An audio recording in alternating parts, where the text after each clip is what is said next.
بسم الله الرحمن الرحيم. الحمد لله رب العالمين، والصلاة والسلام على أشرف الأنبياء وسيد المرسلين حبيبنا وسيدنا محمد وعلى آله وصحابته أجمعين. اللهم علمنا ما ينفعنا وانفعنا بما علمتنا وزدنا علما برحمتك يا كريم. اما بعد، بینندگان و شنوندگان عزیز و محترم، السلام علیکم و رحمت الله و برکاته. در ادامه سلسله درس‌های تفسیر نور قسمت 33 هستیم. درس امروز ما خلال آیاتی از سوره بقره هست که در این آیات با ندای یا بنی اسرائیل پیگیری میکنیم و آیات خطاب به یهود و بنی اسرائیل هست و خداوند عزوجل برای بار دوم یهودیان را با ندای محبوبشان، ندای دوست داشتنیشان بنی اسرائیل صدا میزند و آنها را به خدا ترسی و تقوا دعوت میکنه و از آنها میخواد که تاریخ گذشتهشون را بیاد بیارن و اون نعمتهای بزرگ الهی را که بر اونها ارزانی داشته رو یادآوری بشن و به جمع مؤمنان به قرآن و مسلمانان بپیوندند. این آیات را ابتدا میشنویم و سپس به شرح و تفصیل و توضیح آن به حول قوه الهی میپردازیم. وَإِذْ قَالَ رَبُّكَ لِلْمَلَائِكَةِ إِنِّي جَاعِلٌ فِي الْأَرْضِ خَلِيفَةً قَالُوا أَتَجْعَلُ فِيهَا مَن يُفْسِدُ فِيهَا وَيَسْفِكُ الدِّمَاءَ وَنَحْنُ نُسَبِّحُ بِحَمْدِكَ وَنُقَدِّسُ لَكَ قَالَ إِنِّي أَعْلَمُ مَا لَا تَعْلَمُونَ وَعَلَّمَ آدَمَ الْأَسْمَاءَ كُلَّهَا ثُمَّ عَرَضَهُمْ عَلَى الْمَلَائِكَةِ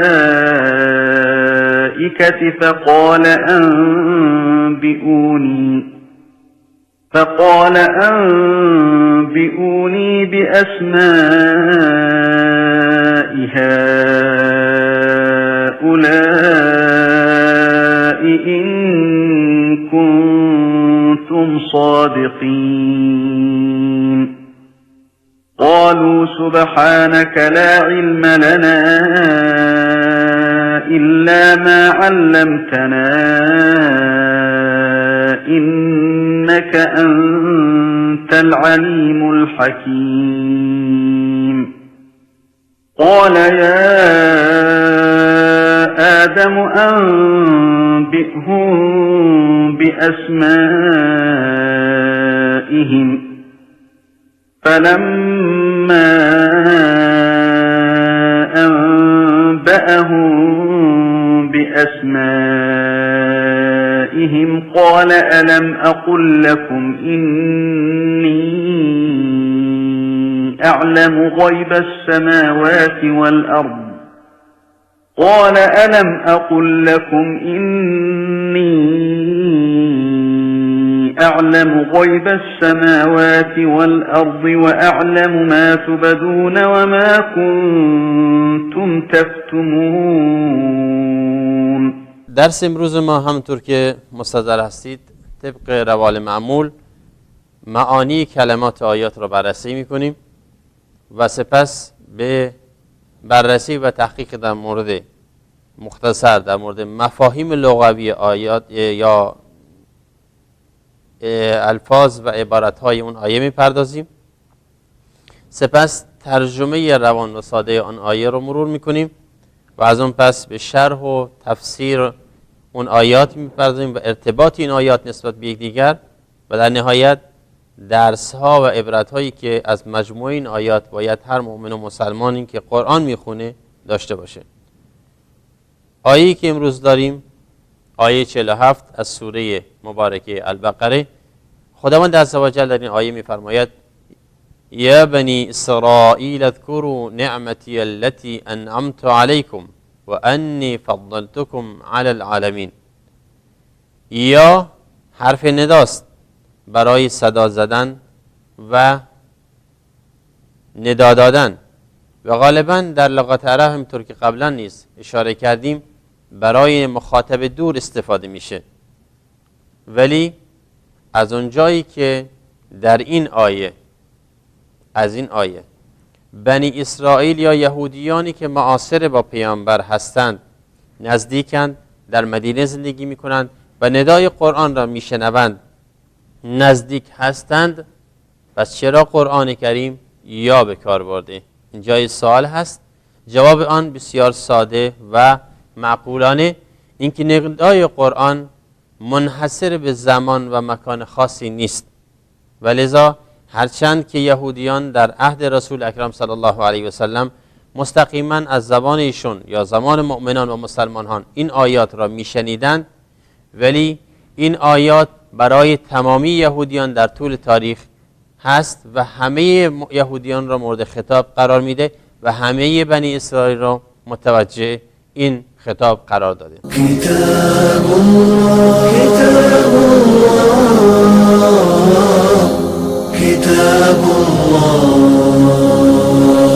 بنی اسرائیل همطور که گفتیم یعنی فرزندان یعقوب یا فرزندان پیامبر بزرگوار یعقوب علیه السلام، یعقوب ابن اسحاق ابن ابراهیم علیه السلام که یکی از پیامبران بزرگوار بنی اسرائیل هست که تمامی پیامبران یهود به اون برمیگردند. از 12 فرزند مشهوری که داشتند همه پیامبر شدند بعد از اون و پیامبران دیگری که از بنی اسرائیل اومدند در میان یهود ظهور کردند و بعثت رسیدند، همه از نسل چی بوده؟ یعقوب علیه السلام بوده و به همین خاطر اسرائیل، خود کلمه اسرائیل رو علما ترجمه کردند به معادل آن یا به مقابل آن به نام عبدالله یا بنده خدا. اسرائیل نام یعقوب علیه السلام بوده به زبان عبری که در عربی از اون استفاده شده و تعریف شده، یعنی کلمه بوده که در عرب ها استفاده میکردن. و بنی اسرائیل یعنی فرزندان یعقوب و مراد یهودیانه. ای بنی اسرائیل، ای یهودیان، اذکروا. و وقتی گفتیم که اذکر یعنی چی؟ بیاد بیاورید، ولی در اینجا مراد قرآن نه تنها به زبان بلکه به دلتون هم یادآوری بشید تا اینکه آن نعمتهای خداوند رو بتونید ارج بگذارید. چون انسانی که قلباً یک موضوع را قبول داره و باور دارد که این یک نعمت الهی است در قلبش، اون را سعی میکنه به زبان بیاره، شکرانه اون را به زبان هم بگه الحمدلله، یا اینکه اون نعمتها رو برای مردم بازگو کنه. و اما به نعمت ربک فحدث. اگر که انسان به یک خوبی رسید، از باب شکرانه خود اون نعمت باید اون نعمت رو واسه دیگران بازگو کنه، به شرطی که درش عجب و ریا و تکبر و غرور نباشه، بلکه به خاطر بیان فضل و انعام خداوند عزوجل بر اون بنده باشه. اذکروا یعنی بیاد بیارید با دل و زبانتون برای عبرت گرفتن. نعمتی یعنی نعمت من را بیاد بیارید ای بنی اسرائیل، نعمت من را. خب کدوم نعمت؟ التی، اینجا تفسیرش کرد، التی انعمت علیکم، اون نعمتی که بر شما ارزانی داشتم. نعمتهای خداوند بر بنی اسرائیل زیاد بوده و همین کافی است که با بعد این آیاتی میاد که به این نعمتها به طور مفصل، به طور جداگانه اشاره میکند قرآن. ولی از اونجایی که یهود خودشون میدونن و تاریخ خودشون را باور دارن و خوندن و مطالعه کردن، وقتی خداوند بهشون میگه نعمتهای من را که بهتون ارزانی داشتم بیاد بیارید، اونا متوجه میشه که منظور خداوند عزوجل در این مورد چیست. نعمتی التی انعمت علیکم، اون نعمتهایی که را به شما ارزانی داشتم بیاد بیارید. و انی فضلتکم علی العالمین. و انی یعنی و این که من، خداوند عزوجل میفرماید و این که من فضلتکم یعنی برتری دادم شما را، تفضیل بنی اسرائیل یا برتری گرفتن بنی اسرائیل به امر خداوند عزوجل در زمانه خود و عصر خودشون بوده و یک امر مطلقی نیست اونطور که خودشون ادعا میکنن. چون ممکنه این از آیه برداشت بشه یا فهمیده بشه که پس بنابراین خداوند عزوجل بنی اسرائیل و یهود را بر همه دنیا چیرگی داده و اونها را مسلط کرده رو گردن مردم و اونها برترین هستن، شعب الله المختار هستن. تو خودشون ادعا میکنن. میگیم اینطور نیست، بلکه این تفضیل معاصرین خودشون، عصر خودشون هست و اینطور بود. بنی اسرائیل ملت مقهور و مظلومی بود که در زیر سلطه فرعونیان و فرعون ستمگر زندگی میکرد، ولی موسی اونها رو نجات داد و از اونجا بیرون آورد به سرزمین کنعانیان و در اونجا براشون حکومت تشکیل داد و بعد از اون پیامبران بزرگواری همانند داوود براشون تشکیل حکومت داد که خودش یک پادشاه قدرتمند بود، همچنین سلیمان علیه السلام. و این عصر شکوفایی به اصطلاح چی بود؟ شکوفایی یهود و بنی اسرائیل بود که هم دین داشتن و هم دولت، هم قدرت داشتن هم ایمان.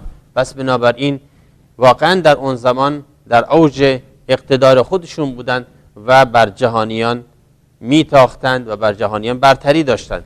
و لذا فضلتکم علی العالمین، یعنی در زمان خودتون تاریختون رو بیاد بیارید، میدونید که خداوند عزوجل چه نعمتی رو سر شما گذاشت و چه نعمتی به شما ارزانی داشت و از اون قهر ظلم و ستم نجاتتون داد، شما را آورد به اوج قدرت و عزت و سرافرازی. پس با توجه به این آیه میتوان گفت که ترجمه روانی این آیه این میتونه باشه که ای بنی اسرائیل بیاد آورید نعمتم را که بر شما ارزانی داشتم و این که شما را بر جهانیان برتری دادم. آیه بعد رو با هم مرور میکنیم. خداوند عزوجل میفرماید واتقوا یوما، بعد از این بیان نعمت و تفضیل و برتری نسبت به جهانیان معاصر خودشون، خداوند عزوجل اونها را از عذاب سخت الهی میترساند. این عذاب چی میتونه باشه؟ عذاب قیامت، عذاب روز حساب و کتاب، روزی که همه انسان ها در محکمه عدل الهی باید جوابگوی کردار و اعمال خودشون باشند.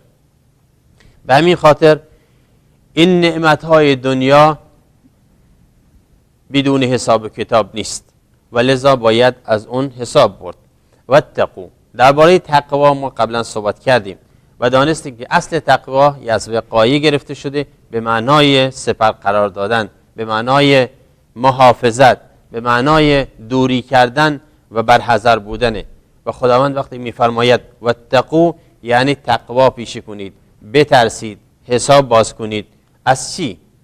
از روزی، یوما،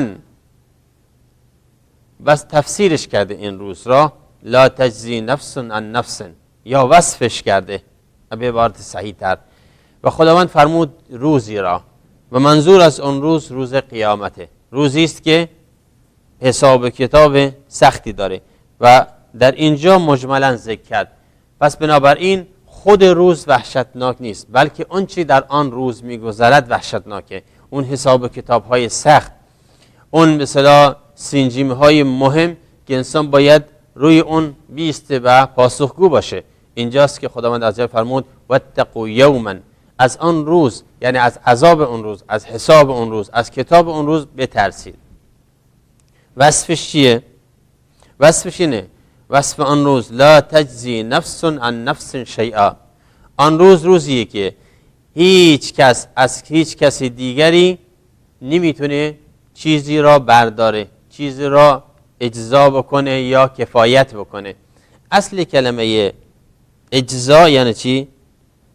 یعنی این که بی نیاز، یعنی کفایت، یعنی این که بتونه به جای اون مشکلش حل بکنه. پس بنابراین لا تجزی یعنی بی نیاز کردن، و بی نیاز کردن یا به درد خوردن در اون روز وحشتناک و روز بسیار سخت، روز بسیار گران بر انسانها، روزی است که خدا فرمود لا تجزی نفس عن نفس. نفس و نفس در دو بار به طور پشت سر هم هر دو نکره آمده و علمای لغت عربی میگویند وقتی اسمی نکره آمد دلالت بر اطلاق داره. یعنی چی؟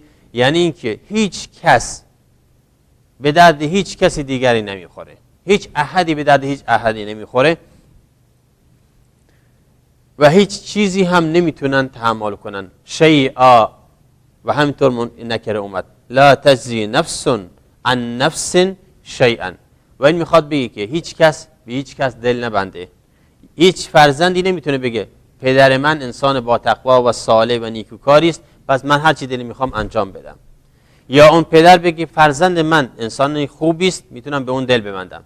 بله، اگر انسان‌ها در رابطه ایمانی با همدیگر دست همدیگر رو گرفتن، نصیحت کردن، پشت هم گرفتن و یکدیگر را به راه راست هدایت کردن، از میزان حسنات یکدیگر استفاده میکنن. ولی اینطور نیست که ما بتونیم از بار دیگری استفاده کنیم برای خودمون، یا اینکه جور خودمون را به دوش دیگری بندازیم. اصلا لا تجزی نفس عن نفس شیئا، هیچ احدی از هیچ احدی چیز رو بی‌نیاز نمیکنه. یعنی نمیتونه هیچ کس باعث نجات دیگری بشه، به تعبیر دیگر از عذاب اون روز، از حساب اون روز. همچنان که لا یقبل منها شفاعتون، لا یقبل در قرائت معتبر دیگه با تأنیث هم خونده شده، لا تقبل منها شفاعتون، که هر دو قرائت هم درسته، لا یقبل منها شفاعه ولا تقبل منها شفاعه. اگر لا یقبل به لفظ شفاعت از نظر معنوی برداشت شده که معنای شفی است، یعنی قبول نمیشه از هیچ احدی، هیچ کسی، هیچ نفسی شفاعت. اون درباره شفاعت بحث خواهیم کرد. پس بنابراین لا یقبل یعنی چی؟ پذیرفته نمیشه، قبول نمیشه. منها اشاره است به نفس، یعنی از هیچ احدی، از هیچ کسی پذیرفته نمیشه. چی پذیرفته نمیشه؟ شفاعت. حالا اینجا شفاعت به معنای شفی است، همطور که فرمود که لا تجزی نفس عن نفس، اینجا فرمود لا یقبل منها شفاعه، یعنی هیچ کس درباره هیچ کسی دیگه نمیتونه شفاعت خواهی بکنه در حالی که رابطه ایمان وجود نداره. اگر رابطه ایمان وجود داشت و صله به اصطلاح تقوا وجود داشت، اونجا مبحث جدایی است، بنابر احادیث و روایات معتبر و آیات مستندی که در قرآن کریم، آیات محکمی که در قرآن کریم وجود داره. جای بحثش در وقت خودش ان شاء الله میرسه، درباره شفاعت‌های قرآنی که در قیامت وجود داره و اثبات شده و علما اونو قبول دارن، اونجا جای بحث جداست. ولی اینجا مبحثش درباره شفاعت خواهی در حالی که رابطه ایمان با کفر، در حالی که ایمان با غیر ایمان انسجامی نداره. لا یقبل گفتیم که پذیرفته نمیشه، و در قرائت دیگه اومده که لا تقبل، رعایت لفظ فاعل شده. اگر لا تقبل خونده شد رعایت لفظش، یعنی چی؟ شفاعت لفظا مؤنث به خاطر تاء تانیث اومد، ولی در اینجا اومده لا یقبل منها شفاعه، رعایت معنای شفاعت شده به معنای شفی است. و خود شفاعت مختصر ازش رد میشیم از نظر لغوی یعنی زوج، ضد وتر. وتر وقتی گفتن یعنی فرد، و شفاعت یا شفی به معنای زوجه. ببین معنا که وقتی یک شخص در یک دادگاه محاکمه میشه، شخص دیگه میاد از اون حمایت میکنه و سعی میکنه که کار اون رو، عذر اون رو بخواد و گناه اون رو تخفیف بده و سعی بکنه که اون جرم و جریمه‌اش رو کمتر کنه. پس بنابراین بهش میشه که کمکش میده اون شخص واحد را با شخص دیگری پشت پناهش میشه تا اینکه بتونه از اون جریمه که سنگین شده براش سبکتر بشه، یا اینکه اون امتیازی که میخواد بیشتر بگیره. پس بنابراین همطور که عرض کردم خدمتتون، مسئله شفاعت مبحث جدایی است که ان شاء الله در وقت خودش به طول و تفصیل و بیان جزئیات اون خواهیم پرداخت. ولی اینو بدونیم که در مورد کفار شفاعتی نیست، درباره مشرکین شفاعتی نیست. اگر انسان اهل ایمان نباشه نباید منتظر شفاعت دیگران هم باشه. ولا یؤخذ منها یعنی گرفته نمیشه به من معنا که پذیرفته نمیشه، قبول نمیشه. چی قبول نمیشه؟ لا یؤخذ منها عدل. عدل یعنی جایگزین، یعنی عوض، یعنی بدل و کفاره. بعضی وقتا انسان ممکنه یک اشتباهی کرده بخواد جایگزینش چیزی بده، عوضش بده، اینو میشه گفت عدل. ولی اگر با کسر خونده شد عدل به معنای مثل مانند میاد. عدل یعنی مثل مانند، شریک و همتا. ولی عدل با فتح به معنای چی میاد؟ به معنای عوض و جایگزین یا کفاره و بدل. لا یؤخذ منها عدلان، یعنی آن روز روزی است که باسی هیچ جایگزینی پذیرفته نمیشه، چون کفار در مرحله انسان ها به طور عموم در روز قیامت در مرحله حساب کتاب قرار دارند. دیگه اون روز وقت جایگزین کردن نیست. پس بنابراین هیچ کس نمیتونه بگه که من با مالم، با ثروتم، با فرزندانم، با پدر و اجدادم میخوام گناهمو جبران کنم، اونا را فدیه میدم، اونا را به جای خودم تقدیم میکنم. امکان نداره. هر کس در گرو اعمال خودشه. کل نفس بما کسبت رهینه. هر کس پاسخگوی کردار و تصرفات خودش باید باشه. ولا هم ینصرون، و نه تنها این وصف داره بلکه در اون روز نصرتی هم نیست. یعنی هیچ کس نباید منتظر این که کسی دیگه کمکش کنه یا نصرتی از جای دیگه برسه باشد. پس بنابراین یوما به 3 یا 4 وصف جداگانه اومد. واتقوا یوما، پس بترسید آن روزی را که لا تجزی نفس عن نفس شیئا، یعنی هیچ کس از هیچ کسی دیگری چیزی را بی‌نیاز نمی‌کنه. لا یقبل منها شفاعت، شفاعتی هم دربارش پذیرفته نمیشه. لا یؤخذ منها عدل، هیچ عوض و بدل و جایگزینی هم از خود شخص پذیرفته نمیشه برای نجات از آن روز. ولا هم ینصرون، وصف 4 اون روز هست به معنای اینکه در آن روز منتظر هیچ نوع کمکی و هیچ نصرت و یاری از هیچ جا نباشه. یعنی این نهایت مرحله است که خداوند عزوجل میخواهد انسانی که در اون مرحله حساس قرار میگیره حسابش جمع بکنه. خودش به تنهایی باید پاسخگوی کردار و اعمال و تصرفاتش باشه. آیه بعد، آیه 49، خداوند عزوجل میفرماید و اذ نجیناکم، و باز بیارید. و اذ مختصر است، اذ یعنی بیارید. و این عبارت و این لفظ و این حرف بارها در قرآن کریم برای بازگو کردن قصه ها استفاده میشه. یعنی مختصر این که اذکروا، و بیارید آن زمانی که نجیناکم، شما را نجات دادیم. و نجیناکم از باب تفعیل هست، یعنی به مرور زمان به مراحل مختلف در مشاکل متعدد شما را نجات دادیم. پس نجیناکم، و در آیه دیگه در جای دیگه اومده است با لفظ چی؟ انجیناکم. هر دو یک معنا داره ولی این معنای یک دیگر را کامل میکنند. انجیناکم این شما را نجات دادیم، و نجیناکم از باب تفعیل معنای تدریج داره، یعنی مشکلات متعدد شما را سعی کردیم حل بکنیم و به شکل متفاوت شما را از دسیسه های فرعونیان نجات بدیم. و اذ نجیناکم من آل فرعون، و بیارید زمانی که شما را نجات دادیم. از چی؟ از آل فرعون. آل فرعون گفت یعنی خود فرعون گرفته تا دار و دسته و هواداران و لشکریان و تمام مثلا امکانات فرعون. پس بنابراین میشه چی؟ میشه هواداران فرعون، یا به تعبیر روانتر فرعونیان. هرچی متعلق به سلطه و دستگاه و نظام فرعونی داره شما از اونها نجات دادیم. خب این را بیارید. آن تفسیرش کرد این نجات، شیوه نجات یا اون چیزی که خداوند در این مرحله میخواد منت رو سرشون بذاره اینه که یسومونکم سوء العذاب. مثل اینکه در اینجا حرفی ما بین یسومونکم با جمله قبل نداریم، مباشرتاً برای وصفش اومده. یسومونکم از سوم اومده به معنای پیاپی یک کاری را انجام دادن یا با تلاش و تعمد یک کاری را ادامه دادن.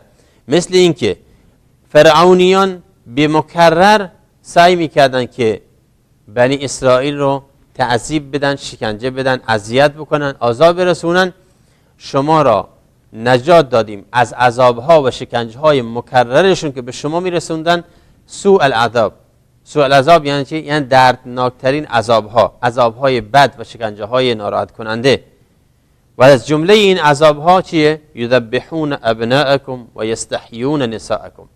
یذبحون ابناءکم یعنی میکشتند، ذبح میکردند، میکشتند فرزندانتان را، پسرانتان را. آن زمانی که فرعون به خواب وحشتناک، اون خواب وحشتناک را دید که شخصی از میان بنی اسرائیل قیام میکنه و سلطه اون را به هم میریزه و اون رو میکشه و نابودش میکنه. دستور داد که بعد از تعبیر اینکه تمام فرزندان پسر بنی اسرائیل رو همه رو قتل عام بکنن و بکشن. پس بنابراین این دستور هم عملی شد. و یذبحون ابناءکم فرمود که چی؟ فرزندان شما، فرزندان پسرتون رو همه از دم میکشتند. و یستحیون نساءکم، یستحیون از کلمه حیات گرفته، به معنای چیه؟ به معنای بقاست، یعنی باقی میگذاشتن زنانتان را. منظور از نساء در اینجا دختران هست به قرینه ابنا، چون ابن در زبان عربی به فرزند پسر اطلاق میشه و در مقابل اون چیه؟ بنت هست. ولی نساء گفت به خاطر اینکه خداوند عزوجل میخواد یک معنا را در اینجا برسونه بنی اسرائیل. میگه دخترانتون رو میگذاره تا بزرگ بشن، به سن بزرگسالی و بتونن از اونها بیگاری بکشن، از اونها کار بکشن، در فحشا و منکرات از اونها استفاده بکنن و در مراحل مختلف از اونها استفاده بکنن برای کارهای متفاوت که مد نظرشون بود.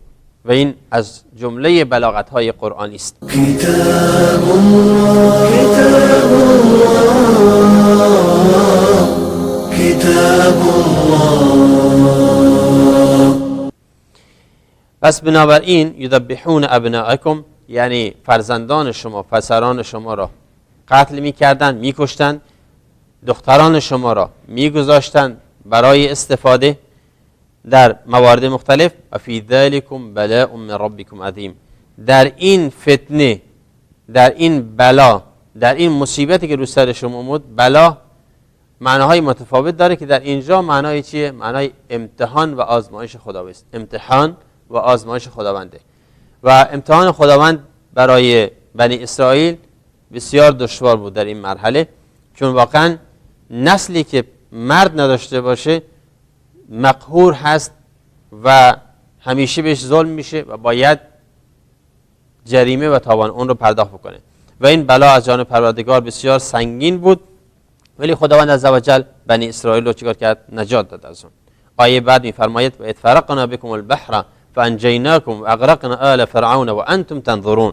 و بیاد بیارید باز این یک مرحله دیگه از منت‌های الهی است بر بنی اسرائیل. آن زمانی که فرقنا یعنی شکافتیم، فاصله انداختیم. چی رو؟ دریا را. بکم یعنی برای شما، با برای لام به جای لام استفاده شده، یا بعضی میگن بای سببی است، یعنی به سبب شما یا به علتی که شما میخواستید رد بشید، به خاطر شما دریا را از هم شکافتیم. بیاد بیارید زمانی که دریا را به خاطر شما شکافتیم تا که از اون عبور کنید و از فرعونیان نجات پیدا کنید. فانجیناکم، پس با این کار شما را نجات دادیم. انجیناکم همطور گفتیم یعنی چی؟ یعنی نجات دادیم شما را، نجات دادیم شما را از دست فرعونیان. و اغرقنا آل فرعون، و فرعونیان را غرق کردیم در اون دریایی که شما نجات پیدا کرده بودید. و انتم تنظرون، در حالی که شما دادید میدیدید، مشاهده میکردید که چگونه شما دارید نجات پیدا میکنید از میان این دریا و دیگران چی دارن غرق میشن. این بزرگترین نعمت انسان واقعا بتونه قدر نعمتهای الهی را در زمانی که مصیبتی فرا میرسد اون نجات پیدا میکنه و دیگران مبتلا میشن، قدر اون را باید نعمت را بسیار انسان بدونه. پس بنابراین بیاد آورید آنگاه که به خاطر شما دریا را شکافتیم و شما را نجات دادیم، فرعونیان را غرق کردیم در حالی که شما نگاه میکردید. آیا بنی اسرائیل، این یک سوال هست در نهایت شرح و تفصیل این برنامه، همه این ماجراهای تلخ و شیرین واقعی، تلخ و شیرین واقعی از داستان و حکایت تاریخ یهود میتواند درس عبرتی برای یهود و امثال اونها باشه؟ آیا تصور این موقعیت چنین موقعیتی بسیار دشوار برای این ملت میتواند تذکری برای اونا باشد، خدا میداند. ولی مسلما در این میان هرچی باشد پیامبر اسلام رسول و فرستاده است و باید تذکر و یادآوری بده. انما انت مذکر. وَإِذَا جَاءَهُمْ أَمْرٌ مِّنَ الْأَمْنِ أَوِ الْخَوْفِ أَذَاعُوا بِهِ وَلَوْ رَدُّوهُ إِلَى الرَّسُولِ وَإِلَى أُولِي الْأَمْرِ مِنْهُمْ لَعَلِمَهُ الَّذِينَ يَسْتَنبِطُونَهُ مِنْهُمْ ولولا فضل الله عليكم ورحمته لاتبعتم الشيطان إلا قليلا. آنچه در این مرحله در نهایت مهم هست اینه که ما درس عبرت هایی که باید از این آیات بگیریم چیه. خداوند عزوجل به ما متذکر میشه که باید قدر نعمت ها را دانست. انسان باید شکرگزار. ثانیاً باید انسان با ایمان و عمل صالح خودش را در دنیا رو سفید و در آخرت از عذاب خداوند نجات بده و منتظر دیگری نباشه.